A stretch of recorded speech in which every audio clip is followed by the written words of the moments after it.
ब्रह्मा वरुणेन्द्र रुद्र मरुतः तुन्वन्ति दिव्यैस्तवैः वेदैः साङ्गोपदक्रमोपनिषदैः गायन्ति यं सामगः ध्यानावस्थिततद्गतेन मनसा पश्यन्ति यं योगिनः यस्यान्तं न विदुः सुराः सुरगणा देवाय तस्मै नमः देवाय तस्मै नमः। उपस्थित मातृशक्ति धर्म प्रेमी सज्जनों, आर्य समाज पार्क के समस्त पदाधिकारीगण, हम सब मिलकर के स्वस्ति वाचन के मंत्रों का चिंतन कर रहे हैं। आज दूसरे और तीसरे मंत्र अर्थात स नः पितेव सूनविघ्ने सुपायनो भव स च स्वानः स्वस्ति स्वस्तिनो मिमितामश्विना भगः स्वस्ति दिव्यदितिर्वनर्मणः स्वस्ति पूषा असुरो दधातुनः स्वस्ति द्यावा पृथिवी शुचिर्भूः। बहुत सुंदर। इस मंत्र को चिंतन करने से पहले अपने आप में एक सुंदर सा आवरण बनाएं। अपने मन को उस परमपिता परमात्मा जो समस्त सृष्टि का निर्माण किया और समस्त सृष्टि का निर्माण करने के पश्चात मानव मात्र की कल्याण के लिए वेदों के ज्ञान को ऐसा बिखेरा। मानव स्वयं परमपिता परमात्मा ने एक बृहत हाथ लेकर के हीरे मोती जवाहरत लेकर के ऐसे आकाश मंडल के उछाल दिया और एक गूंज से उत्पत्ति हुई। उस गूंज की जो आवाज आई है उसका नाम ऋग्वेद, और ऋग्वेद के ऋषि का नाम है अग्नि। अग्नि ऋषि जब इस मंत्र का उच्चारण करते हैं तो हमारे को सूत्र देते हैं। सूत्र का मतलब क्या होता है?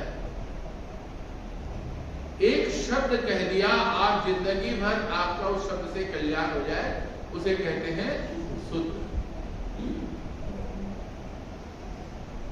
एक वाक्य कह दिया, उस वाक्य से आपका पूरा जीवन परिवर्तित हो जाए, उसका नाम क्या नाम है? सूत्र। तो वेद वो सूत्र है जो अग्नि ने स्वयं अपने मुखारविंद से मानव मात्र के कल्याण के लिए हीरे मोती जवाहरात की तरह शब्दों की लड़ियां बिखेर दी। बस चिंतन की गहराई पर आप कितना उतर सकते हैं, ये अपने मन के ऊपर डिपेंड। आपके मन उसकी परिभाषा को परिलक्षित करने के लिए उसे उसके पास जाना पड़ेगा, उस अग्निदेव ऋषि के पास। जब उसे संस्पर्श हो जाओगे, छू लोगे उसे, उसकी गर्मी, उसकी उष्मा आपको अंदर में आपके प्रवेश कर जाए, आपकी आंखें जो है आप्यायित हो जाए, उसे देख करके आनंदित हो जाए, उस समय में इस वेद मंत्रों का आपको दर्शन होता है। चिंतन होता है मनन से, दर्शन होता है आंखों से, लेकिन जब वेद का दर्शन होता है, ज्ञान का दर्शन होता है, तो आंखों से नहीं होता, वो आंखों की पलकों को बंद करके होता है। अगर कोई व्यक्ति सोचे कि अग्नि नाम के ऋषि को मैं आंखों से देखना चाहता हूं, उसे प्रणाम करना चाहता हूं, तो आप शब्द जान में पड़े। लेकिन कभी व्यक्ति कहता है कि मैं अपनी आंखों को भी बंद कर दूं, अपने आप को अंदर समाहित कर दूं और अपने आप को दिव्य विभोर शक्ति की परिभावनाओं में चले जाऊं और जाकर के वहां पर अग्नि नाम के तत्व को संस्पर्श करूं, जिससे मेरे अंदर प्रकाश की उत्पत्ति हो जाए, जिससे मेरे अंदर अग्निदेव के ज्ञान की उत्पत्ति हो जाए, तब समझ लेना कि ऋग्वेद के पहले और दूसरे मंत्रों का चिंतन प्रारंभ कर रहे हैं। आनंद तो करिए। अगर हम शब्दों के जाल में ढूंढते रहेंगे ढूंढ तो सकते हो लेकिन मिलेगा नहीं। खोजना हर एक का कर्तव्य है। मैं ये सब बात क्यों कहना चाहता हूं कि आज इस मंत्र का तादात्म्य उससे है। जब इस मंत्र का सामान्य अर्थ है, लेकिन जब चिंतन करते हैं तो चिंतन करते ही क्या हो जाता है, एक बृहत रूप हो जाता है। शब्द है यह स न पिते। आज मैं जिसके विषय में चिंतन कर रहा हूं वो है स माने वो, मैं देख रहा हूं। क्या परमपिता परमात्मा को आपने देखा है? नहीं देखा है तो इस मंत्र का तो सुन सकते हो, वर्णन कर सकते हो, लेकिन इस मंत्र का चिंतन करते हुए अधूरा चिंतन रहेगा। वो देख रहा हूं मैं। जैसे इसने उदाहरण दिया स न पिता की तरह, पिता युवा माने पिता की तरह। बस एक शब्द याद कर लेना, पिता। हर एक व्यक्ति अपने अपने पिता के विषय में स्मरण करते हैं, उसकी जिंदगी के सारे सुख दुख, आपके दिए हुए जितने भी आशीर्वाद, आपको मिला हुआ जितना भी उससे भी ज्ञान, उस सारा का सारा एक बृहद सागर की तरह आपके पास उपस्थित हो जाता है। थोड़ा चिंतन तो करके देखो, पलके बंद करके अपने पिता के विषय में सोचो, अपनी माँ के विषय में सोचो। आज मातृ दिवस है, माँ के विषय में सोचो। शब्द है एक माँ, जन्म से लेकर के आपको पालन करने तक की उसके सारे के सारे सुख और दुख और सारे के सारे प्यार और सारे के सारे कर्म को आप स्मरण करके जो देखो, आपको इसमें शब्द आएगा अदिति। अदिति कहते हैं सूर्य जो देव है उसकी जो मां है उसका नाम क्या नाम है? अदिति। आदित्य, आदित्य की मां का नाम क्या नाम है? अदिति। इस मंत्र में शब्द आता है स्वस्ति देवी अदिति अनर्वण। वो देवी, वो मां जिसका नाम अदिति है, आज मैं उसे पुकार रहा हूं। जैसे ही मैंने उसकी जिंदगी के सारे आपके प्रथम स्पर्श लेकर के आखिरी स्पर्श तक की याद करते महान ग्रंथ बन जाएगा, लेकिन समाप्त नहीं होगा। वेद का चिंतन करना तो इसी परिभाषा से चिंतन करो। अपने आप को बृहद रूप में ले जाना है तो थोड़ी देर के लिए जाओ। ये आवश्यक नहीं है कि आप दिन भर ले जाओ। अगर कोई व्यक्ति 5 मिनट और 10 मिनट में ले जाता है तो उसके लिए बहुत बड़ी बात है। अगर 5 मिनट तक के सोने को अग्नि में तपा दो तो सोने का रंग निखर जाता है। अपने आप को निखारना, तुम्हारे एक एक श्वास जो है ना, तुम्हारे जिंदगी को निखारने के लिए। तो यहां पर क्या शब्द है? स का मतलब वो, मैं देख रहा हूं। देखने का मतलब जैसे हम आपस में एक दूसरे को देख रहे हैं, लेकिन भगवान को देखना है, उस पिता को देखना है, उस महान को जिसने सारे सृष्टि की उत्पत्ति की है, उस सृष्टि की उत्पत्ति करने वाले महान शक्ति को देखना हो। इन आंखों से देख नहीं सकते, कुछ दूर तो देख सकते हैं, लेकिन जब बृहद कल्पनाओं में देखना हो, 7 समुद्र, आकाश मंडल, ब्रह्मांड, धरती, सितारे, चंद्रमा, इन सब में व्याप्त उस महान शक्ति को पिता की तरह देखना हो, जो इन सभी का पालन पोषण कर रहा हो। और मैं उससे एक चीज मांगने के लिए आया हूं। और हर व्यक्ति एक बड़ी खूबी है, किसी के सामने में लड़ पाए ना पाए, अपने पिता के पास लड़ लेता, मुझे ये चाहिए। बच्चे की खूबी है, सीधा मांग लेता है, मुझे ये चाहिए। आज हमारे को भगवान से चाहिए, क्या चाहिए? स्वस्थ। तो स न पितेव, उस परम पिता परमात्मा जो ब्रह्मांड में, आज मैं उसे पिता के रूप में स्मरण करता हूं। क्यों स्मरण करता हूं? कि मुझे आज उससे कुछ मांगना है। आज उस महान शक्तिशाली जो पालयती की पालन करता है, माता और पिता में 2 खूबी है, याद रखना। एक प्रेजेंट है तो एक फ्यूचर है। भूख लगी है तो बच्चा मां की तरफ देखता है, तत्काल खाना मिलता है, भूख मिट जाती है।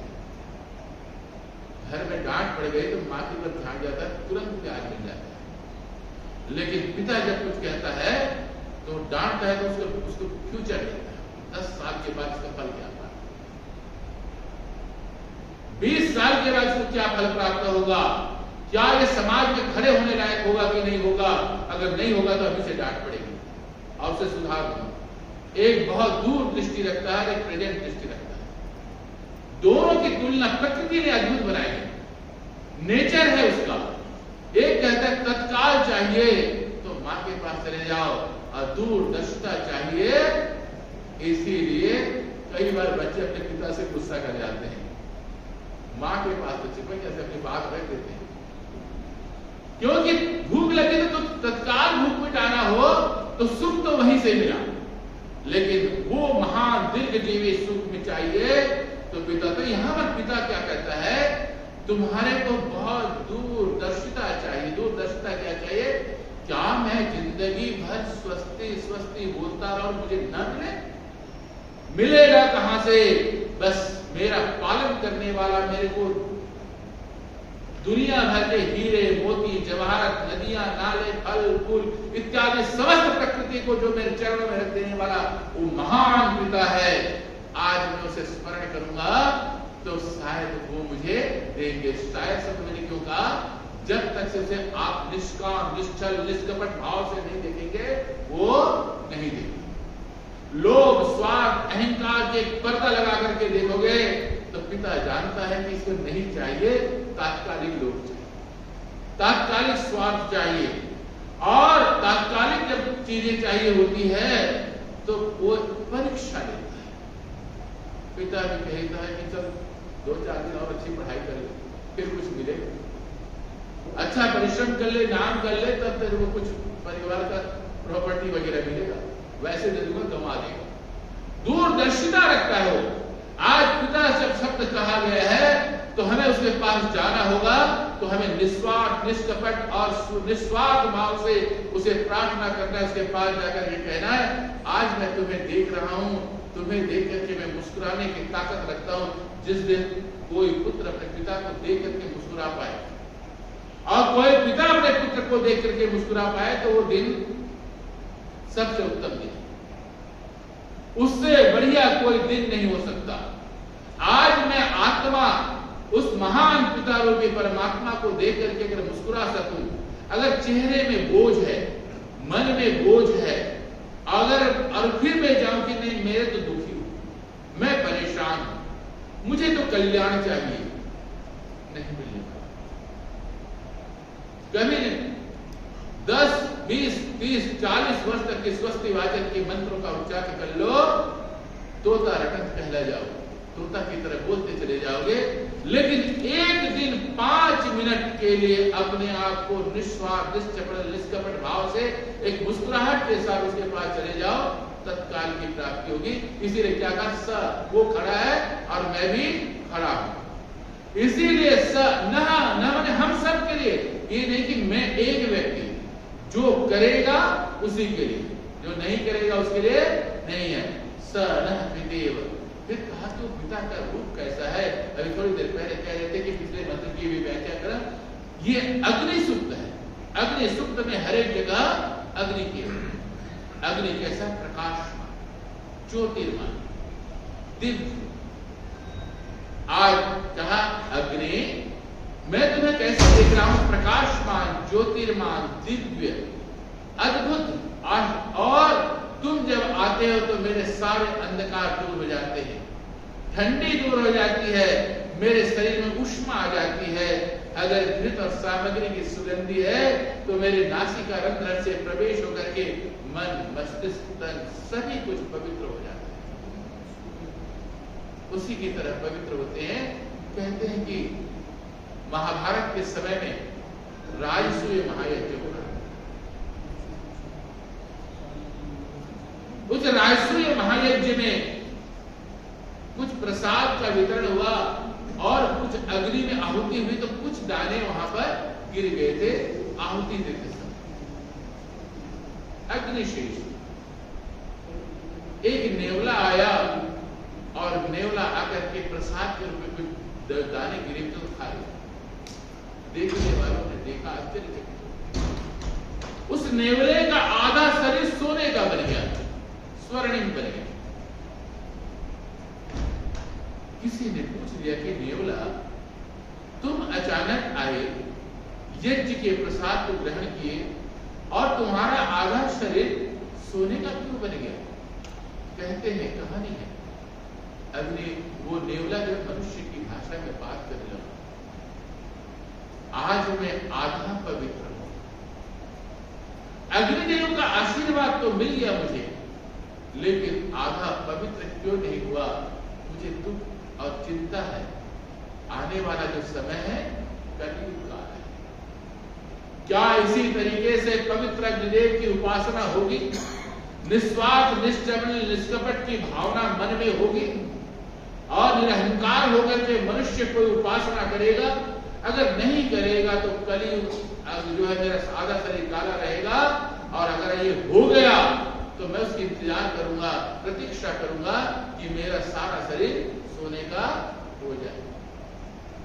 तो मैं आपको कहना चाह रहा था कि स्वस्ति जो है, कल्याण जो है, मंगल कहां पर है, पवित्रता कहां पर है? मन में होता है।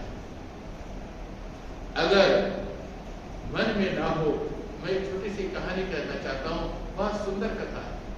एक बार गुरुकुल के आचार्य अपने कुछ शिष्यों को लेकर के भिक्षा के लिए चल पड़े। आज भिक्षा में मांगते मांगते एक बहुत श्रेष्ठ के व्यक्ति, धर्मान व्यक्ति के यहां पहुंचे। उनका बहुत बड़ा व्यापार का नाम था, लेकिन आचार्य तो आचार्य हैं, उन्होंने अपनी झोली फैला दी। कहा कि हे श्रेष्ठी, मेरे गुरुकुल निर्माण और छात्रों के पालन पोषण के लिए, इन गुरुकुल के पालन पोषण के लिए कुछ दान की आवश्यकता है। जैसे आपके यहां से भरपूर दान जाता है गुरुकुलों में, ऐसे ही उनके भी बड़े श्रद्धालु व्यक्ति, उन्होंने उनके मन में आज बड़ा पवित्र दिन था। आज जैसे अभी बुद्ध पूर्णिमा आ रहा है, कल बड़ा पवित्र स्वाति नक्षत्र है। हमारे ऋषियों ने कहा कि स्वाति नक्षत्र के दिन जब पानी का बूंद गिरता है तो यहां सब कुछ बदल जाता है, मोती बन जाता है, अगर सीप के मुंह में चला जाए। कथा है। ऐसे ही पवित्र दिन था। उनके मन में आचार्य के जो शब्द थे मोती की तरह दिमाग में फिर हो गया। अंदर गए, अलमारी से गए और एक दो सोने की ईंट उठा लिए। मन में इच्छा थी कि आज अधिक दान हो। उन्होंने उठाया दोनों हाथ में एक सोने की ईंट, और सोने की ईंट को लेकर के कहा कि आचार्य बहुत बड़ा काम कर रहे, संसार के कल्याण के लिए शिक्षा का दान कर रहे, छात्रों का निर्माण कर रहे, जाओ जो हो सकेगा छोटा सा मैं दान कर रहा हूं, जाकर के इससे गुरुकुल की सेवा करो। आचार्य प्रसन्न, शिष्य भी साथ में थे, लेकिन प्रसाद ग्रहण करने के पश्चात जब चलने लगे तो आचार्य की चाल में बड़ी तेजी थी। जाते समय जिस स्पीड से गए थे, आज उनके शिष्य जब चल रहे हैं तो बहुत ज्यादा स्पीड से उनको चलना पड़ रहा था। वो तो बच्चे थे। आचार्य के अंदर एक उष्मा थी, एक गर्मी थी कि आज तो मुझे बहुत धन मिला है, बहुत मिला है। खुश थे कि मेरा गुरुकुल भी बहुत कुछ आगे बढ़ेगा। चलते चलते रास्ते में थोड़ा दूर था, जंगल की ओर जाना था, गुरुकुल जंगल में था। कुआं एक और कुएं पर उन्होंने अपने प्यास बुझाना चाहे। एक छात्र रस्सी और बाल्टी लेकर के पानी निकाला, आचार्य को पानी दिया, पानी पीने लगे। इतने में जो एक उनका प्रिय शिष्य था, उसने उठा करके क्या किया, उन सोने की ईंट को निकाल दिया। अब बदले में रख दिया, वैसे आसपास पड़े कुछ पत्थर रख लिया अपने पास। पानी पीने के पश्चात फिर चले, लेकिन आचार्य के चलने की स्पीड में कोई कमी नहीं थी। मन में वही खुशी, मन में वही उत्साह, मन में वही उमंग, और बहुत बृहद परिकल्पना लेकर के चल रहे हैं। चलने के पश्चात वो जब पहुंचते हैं आश्रम पे, अपना थैला साइड में रखा, थोड़ी लंबी गहरी सांस ली, शिष्य भी बैठ गए। तो उस प्रिय शिष्य ने पूछा, आचार्य आज क्या बात है, आज आपकी चलने की स्पीड बहुत ज्यादा थी, हम तक गए लेकिन आप चलने धीरे नहीं। शांत रहो। बोले क्यों? आज सोने की ईंट मिली, सोने की। बोले क्या, कहां से? बोले वही आपको जो भिक्षा दे रहे थे ना, वो सोने की ईंट, पास सारा हमारा आश्रम बन जाएगा। बहुत दान है, सब छात्र निश्चित होकर के भोजन इत्यादि प्राप्त करेंगे, उत्तम व्यवस्था होगी। बोले दिखाओ तो सही आचार्य, हम भी देखना चाहते हैं। अब थैला को टटोला तो निकला क्या? वही पत्थर, वही जो रख दिया था उस पर। बोले आचार्य ये सुना है, इसके लिए आपके मन में इतने सारा लोभ, इतना सारा स्वाद, स्पेस, आपने ही हमें सिखाया था कि लोभ पापस्य कारण, लोभ जो है पाप का कारण। निस्वार्थ निष्कपट भाव से जीना ये जिंदगी की स्वच्छता है। आज आपने आचार्य होकर के आपने सिखाया, लेकिन गलत। देखो मैं आपको सब जो कहना चाह रहा हूं ये समझने वाली बात है। उस मिट्टी के लोहे, उस पत्थर के टुकड़े पर उसने सोने की परिकल्पना कर ली, सोने की परिकल्पना कर ली। इसलिए आज जब उन्होंने सोने को देखा था, स्पर्श किया था और उसके पश्चात उसको अपने थैले में रखा था, जो परिकल्पना, जो स्पर्श, जो देखा, जो रख रखा उस समय सोचा था, वही पानी पीने के बाद वैसे के वैसा ही था। तो मति का दिग्भ्रम हो गया, बुद्धि का दिग्भ्रम हो गया। ऐसे ही मैं ये कहना चाहता हूं, जब मति का दिग्भ्रम होता है, भगवान ने सब कुछ दिया है लेकिन हमारे को कुछ भी प्राप्ति नहीं होगी। इसीलिए क्या कहा? सनहतिदेव, उस परम पिता परमात्मा, उस दिव्य शक्ति को आपने देखना हो तो स्वच्छता चाहिए, उसका प्रकाश, उसकी ज्योति कैसे चाहिए? अग्नि की तरह प्रकाश चाहिए। मैं अग्नि के रूप में उसे उपासना करूंगा। बोले किस लिए?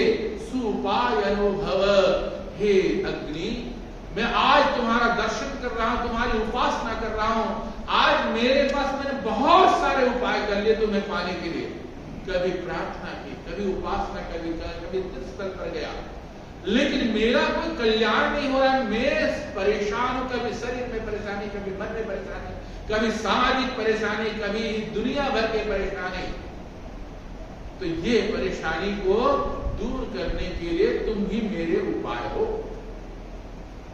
उपाय तो मैंने अपनी शक्ति से, अपनी ऊर्जा से, अपनी बुद्धि से, अपने विवेक से, सिखाए हुए व्यक्तियों से भी किया, लेकिन मेरे उपाय से वो चीज की प्राप्ति नहीं हुई जिसको मैं प्राप्त करना चाहता हूं। लेकिन हे अग्नि, तुम मेरे उपाय बन जाओ, तुम मेरे पिता बन जाओ, तुम मेरे उपाय बन जाओ। और बोले किस लिए? सचस्वानः स्वस्थ, मैं कल्याण चाहता हूं, स्वस्थ चाहता हूं। इसलिए कैसे? सच्चाई का कल्याण चाहता हूं, सत्यता का कल्याण चाहता हूं। सत्यता, सच्चाई और विवेक, ये बड़ा कठिन काम है। और कठिन काम ये होता है, सच्चाई कई बार मन दिग्भ्रमित हो जाए तो गलत को भी सच्चा मानते। जैसे मैंने अभी बताया, मैंने अखबार में एक पुराना कटा हुआ अखबार मेरे को मिल गया, जो मैं कई बार कटिंग करके रख लेता हूं, जो मेरे काम का है। कल उसको मैं पढ़ रहा था, अचानक मुझे एक बहुत सुंदर घटना मैंने पढ़ी और इस मंत्र से उसका बड़ा सुंदर समावेश है। तो मैंने सोचा कि आपके सामने में उसे रखना नहीं हुआ। बहुत बड़ा मेला था, जैसे कुंभ का मेला होता है हमारे देशों में या हर देशों में, बड़े बड़े मेले लगते हैं। गांव के लोग, शहर के लोग जाते हैं मेले का आनंद लेने के लिए। तो एक बार एक परिवार का पूरा सदस्य चल पड़ा, नौजवान बालक, अभी नवविवाहिता उसकी पत्नी और साथ में परिवार के माता पिता, अन्य सदस्य सब चले गए। अचानक भगदड़ मच गई। भगदड़ में इधर पत्नी और माता पिता तो इधर उधर बिखर गए और मिल गए आपस में, एक दूसरे को हाथ पकड़ के, लेकिन बेटा गायब। इतनी तगड़ी भगदड़ थी, कुचले गए लोग और बुरा हाल था, इतना भगदड़ था। अब सब बाद में अपने को पहचानने में, ढूंढने में लगे। होता क्या है, लगा कि ये अपना है। एक व्यक्ति उसी कदकाठी का वैसे ही देख रहा, कपड़ों का तो चिथड़ा उड़ा, बुरा हाल, मात्र शरीर का लाश, लेकिन वो भी इतना कुचला हुआ था कि देखने में क्लियर नहीं था। उसको उन्होंने अपना लिया और अपने आदमी को उठा करके घर में ले गए और उसके संस्कार 13वीं भी करता। घर दुख के वातावरण से भरा हुआ था। एक 15 दिन के पश्चात उसके लगभग 1 महीने के बाद उनका बेटा दरवाजे में आके खड़ा हो गया, क्योंकि उस भगदड़ में गायब हो गया था। वो भी बिछुड़ गया था, बहुत दूर था, तो रास्ता उसे मिला नहीं, कहीं चोट वोट लगी थी, बेहोश हो गया था। आज स्वस्थ होकर के वापस आ गया। मति दिग्भ्रम भी हो सकता है। मैं एक शब्द ये कहना चाहता हूं, हमारे पास शब्दों का जाल अनेक सारे वर्षों से हमने सुना है। जब पैदा होते हैं किसी को कुर्सी का मोह होता है तो विश्व में लड़ाई भी करा देता है, क्योंकि उसके सामने उसके अलावा कुछ भी नजर नहीं। अगर किसी को व्यक्ति को अपना एक शब्द का मोह होता है, उस शब्द के मोह से जाति धर्म की लड़ाइयां करवा देता है एक शब्द के लिए। किसी को स्वार्थ का मोह रहता है, एक चीज के लिए आपस में परिवार में विवाद रहता है। हर एक जगह अलग अलग होता है, सच्चाई नजर नहीं आती।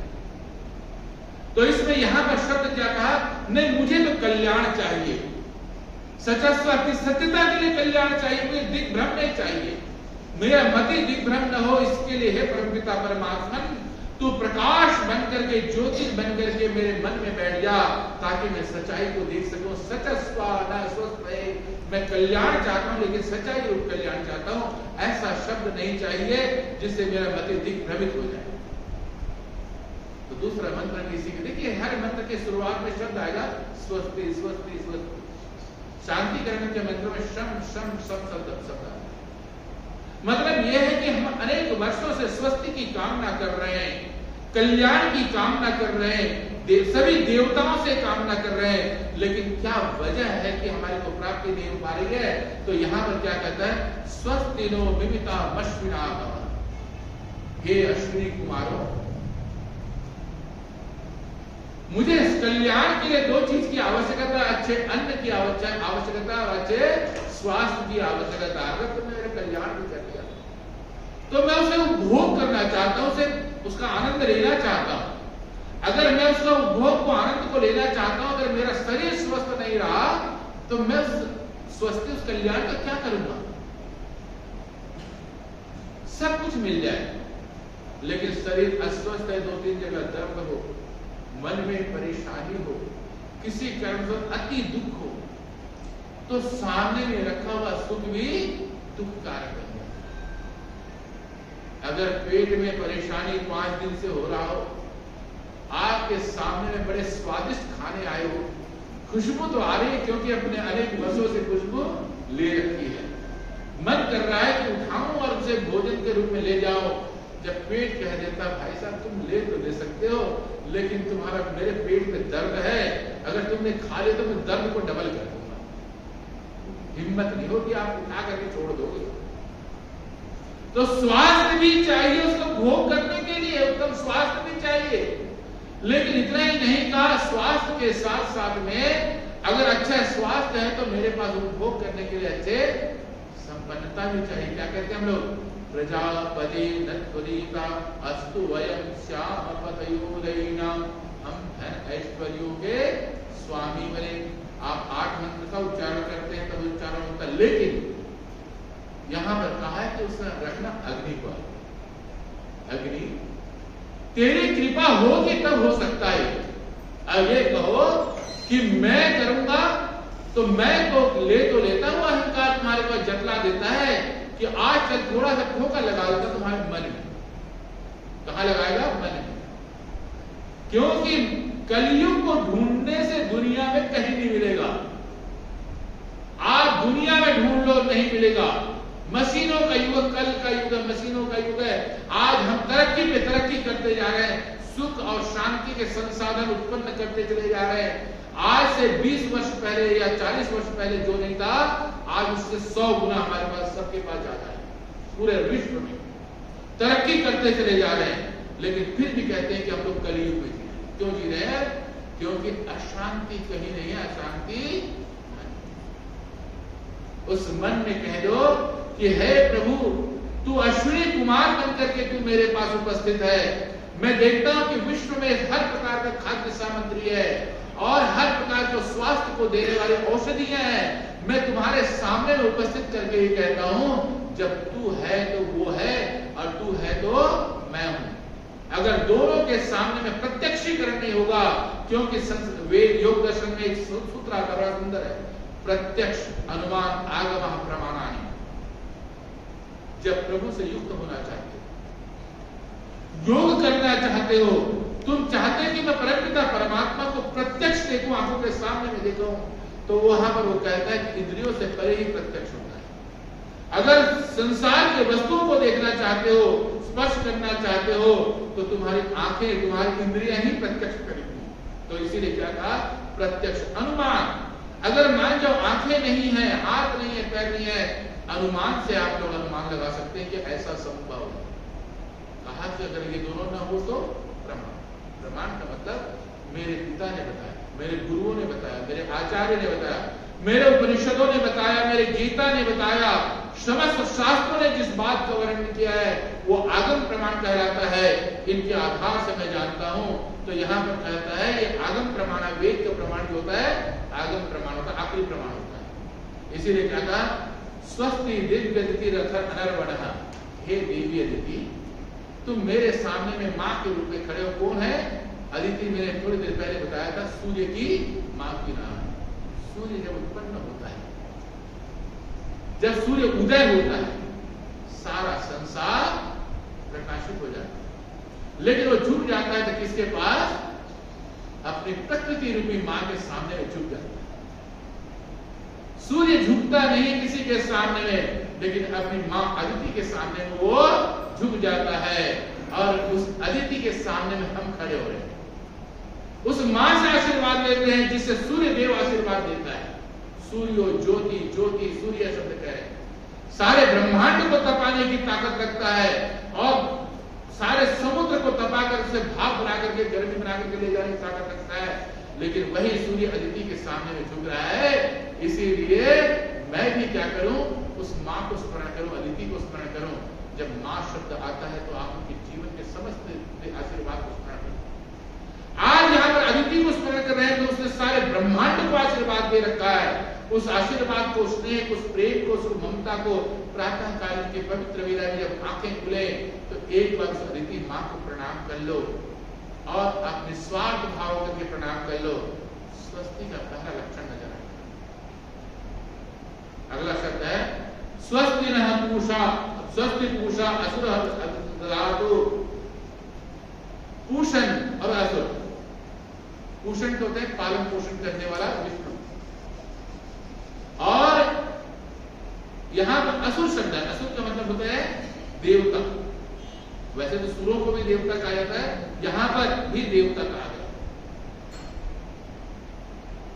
तो देवता जितने भी संसार में उपस्थित है, देवता किसे कहते हैं? जो देवता हो। वायु देता है हमारे को प्राण ऊर्जा, अग्नि देवता, सूर्य देवता, जो भी देने की ताकत रखता हो, जल भी हमारे को शांति देता है, एनर्जी देता है, जो भी देता हो उसे हमारे यहाँ देवता कहते हैं। और जो शक्तियां हमारे को ऊर्जा प्रदान करते वो देवी है, पुल्लिंग और स्त्रीलिंग है, लेकिन जिसे देने की ताकत रखता हो वो देवता है। तो यहाँ पर देवता और देवी के शब्द रूप में प्रकार किया है, जो पालन पोषण करने वाले हैं। हम पालन पोषण तो हम अन्न तो खा लेते हैं, लेकिन हमारे स्वाभाविक संरचना के अंदर में कौन है जो खाना को पचा रहा है? कौन है हमारे अंदर में जाकर के हमारी ऊर्जा को अवशोषित करके शरीर के अंग अंग में भेज रहा है? कौन है वो सारे शरीर के सिस्टम को बना के रखता है?